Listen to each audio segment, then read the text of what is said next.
Сьогодні ми з вами приготуємо дуже смачне печиво з тріщинками. Через його зовнішній вигляд його також називають мармуровим. Печиво виходить дуже красиве і, що саме головне, воно дуже швидко та легко готується. По цьому рецепту готую мармурове печиво вже не один рік. Мої діти дуже люблять це печиво і вони шалено радіють, коли готую його вдома. Всім привіт! Тож давайте швидше готувати. Всі інгредієнти для приготування мармурового печива мають бути кімнатної температури. Тож я дістала все з холодильника десь за годину до приготування. Та перше, що ми зробимо, це підготуємо рідкі інгредієнти. В невелику ємність розбиваю одне яйце. Яйце використовую категорії С1. До яйця додаю молоко. Також до рідких інгредієнтів відношу сіль, адже таким чином вона краще розчиниться і в подальшому рівномірно розійдеться в готовому тісті. Та сюди ж додаю пів чайної ложки пастоподібного червоного барвника. Та тепер перебиваю все занурювальним блендером до однорідності, поки відставляємо рідку основу в сторону. А поки ми підготуємо решту інгредієнтів, рідка основа трішки настоїться і барвник краще проявиться.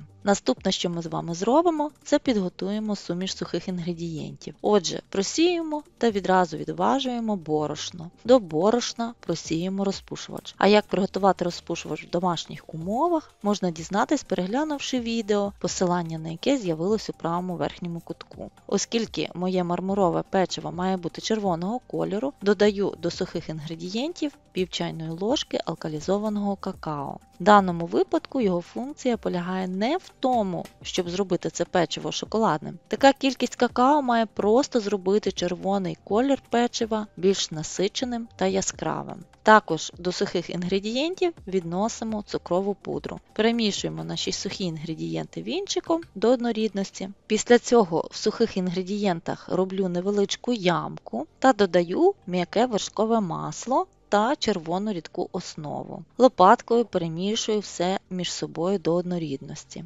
Хочу вам нагадати за наш ще один YouTube канал смачного. Там я готую не солодкі, але теж дуже смачні страви. Це наші улюблені сімейні страви, перевірені часом, і вони можуть підійти як і просто до вечері, так і до святкового столу. А також телеграм-канал з різними цікавими та простими рецептами. Запрошую вас завітати та підписатись. Посилання можна знайти в описанні під відео. Готове тісто має бути ось такої консистенції. Накриваємо тісто харчовою плівкою та ставимо його в холодильник для стабілізації мінімум на 2 години. Це тісто можна взагалі приготувати заздалегідь та в інший день випікати печиво, коли вам зручно. Пройшов час та тепер можна переходити до випікання печива. Та перше, що я хочу зробити в цей момент, це вімкнути духовку на 190 градусів. І поки ми будемо виробляти печиво, духовка якраз добре розігріється. Для того, аби мармурове печиво набуло такого розкішного вигляду, нам потрібно підготувати цукрову пудру. Грамів 100 буде достатньо. Для формування печива я скористаюсь мірною ложечкою.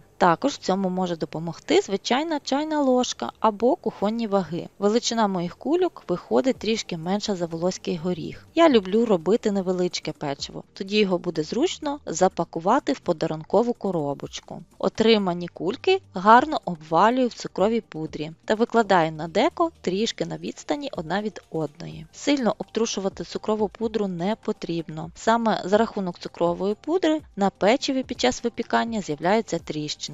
Ставимо наше печиво у вже розігріту духовку випікатися. Моє печиво невеличке, тому час його випікання 10 хвилин. Оскільки незабаром День закоханих, вирішила спробувати зробити це печиво у формі серця. Печиво під час випікання гарно росте, тому головне зробити форму серця якомога грубою, щіткими кутками. Сердечка теж обвалюємо в цукровій пудрі та викладаємо їх на пергамент на відстані одне від одного. Ставимо наші сердечка в духовку випікатися. Сердечка теж випікала 10 хвилин. Довго випікати це печиво не потрібно. Якщо з цим не переборщити, то серединка у печива буде ніжна та м'яка. Обов'язково приготуйте таке мармурове печиво вдома та зробіть своїх рідних щасливими. Якщо відео сподобалось, лишайте вподобайку, підписуйтесь на канал та натискайте на дзвіночок з відміткою «Усі», щоб отримувати повідомлення про нові смачненькі відео.